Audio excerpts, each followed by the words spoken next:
Épître de Jude. Son auteur est Jude. Le thème abordé est le combat de la foi. Sa date de rédaction est d'environ 68, après Jésus-Christ. Cette épître fut écrite par Jude, l'un des frères du Seigneur Jésus. Certaines hérésies menaçant l'Église primitive nécessitèrent ce message, l'un des plus sévères du Nouveau Testament. L'Esprit poussa donc Jude à écrire une lettre d'avertissement, conjurant les lecteurs de combattre avec conviction pour la foi. À cause des faux docteurs qui s'étaient glissés dans les églises locales et y semaient le trouble. En termes énergiques, Jude décrit ces hérétiques, montrant par des exemples frappants que l'apostasie conduit à une vie de péché. L'épître se termine par une magnifique doxologie. L'épître peut être divisée comme suit. L'introduction, la mise en garde contre l'apostasie, des exemples historiques d'incrédulité et de révolte, la description des faux docteurs, mais aussi l'exhortation aux chrétiens, puis la conclusion. L'épître de Jude comporte un seul chapitre. Jude, serviteur de Jésus-Christ et frère de Jacques, à ceux qui ont été appelés, qui sont aimés en Dieu le Père et gardés pour Jésus-Christ. Que la miséricorde, la paix et l'amour vous soient multipliés.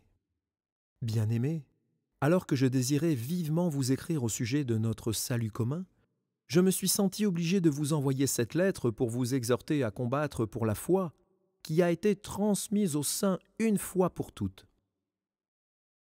Car il s'est glissé parmi vous certains hommes, dont la condamnation est écrite depuis longtemps, des impies, qui changent la grâce de notre Dieu en dérèglement et qui renient notre seul Maître et Seigneur Jésus-Christ.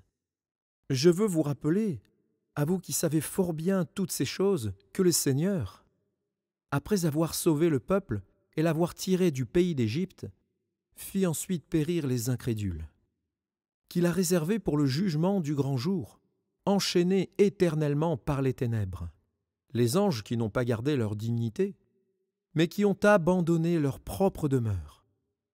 Que Sodome et Gomorrhe et les villes voisines, qui se livrèrent comme eux à la débauche et à des vices contre nature, sont donnés en exemple, subissant la peine d'un feu éternel.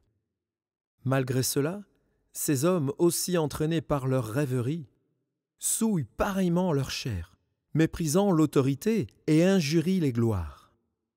Or, l'archange Michel, lorsqu'il contestait avec le diable et lui disputait le corps de Moïse, n'osa pas porter contre lui un jugement injurieux. Mais il dit que le Seigneur te réprime, eux. Au contraire, ils parlent d'une manière injurieuse de ce qu'ils ignorent, et ils se corrompent dans ce qu'ils savent naturellement comme les brutes. Malheur à eux, car ils ont suivi la voie de Caïn, ils se sont jetés pour un salaire dans l'égarement de Balaam. Ils se sont perdus par la révolte de Corée. Ce sont des écueils dans vos agapes, faisant impudemment bonne chère, se repaissant eux-mêmes. Ce sont des nuées sans eau, poussées par les vents, des arbres d'automne sans fruits, 2 fois morts, déracinés, des vagues furieuses de la mer, rejetant l'écume de leur impureté, des astres errants, auxquels l'obscurité des ténèbres est réservée pour l'éternité. C'est aussi pour eux qu'Hénoch, le 7e depuis Adam, a prophétisé en ces termes. Voici, le Seigneur est venu avec ses saintes myriades, pour exercer un jugement contre tous, et pour faire rendre compte à tous les impies parmi eux de tous les actes d'impiété qu'ils ont commis et de toutes les paroles injurieuses qu'ont proférées contre lui des pécheurs impies. Ce sont des gens qui murmurent, qui se plaignent de leur sort, qui marchent selon leur convoitise, qui ont à la bouche des paroles hautaines, qui admirent les personnes par motif d'intérêt. Mais vous, bien-aimés, souvenez-vous des choses annoncées d'avance par les apôtres de notre Seigneur Jésus-Christ.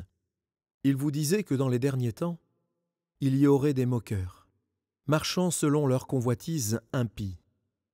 Ce sont ceux qui provoquent des divisions, homme sensuel, n'ayant pas l'esprit. Pour vous, bien-aimés, vous édifiant vous-même sur votre très sainte foi, et priant par le Saint-Esprit, maintenez-vous dans l'amour de Dieu, en attendant la miséricorde de notre Seigneur Jésus-Christ pour la vie éternelle. Reprenez les uns, ceux qui contestent, sauvez-en d'autres en les arrachant du feu. Et pour d'autres encore, ayez une pitié mêlée de crainte, haïssant jusqu'à la tunique souillée par la chair. Or, à celui qui peut vous préserver de toute chute et de vous faire paraître devant sa gloire irréprochable et dans l'allégresse, à Dieu seul, notre Sauveur, par Jésus-Christ notre Seigneur, soit gloire, majesté, force et puissance, dès avant tous les temps, et maintenant, et dans tous les siècles.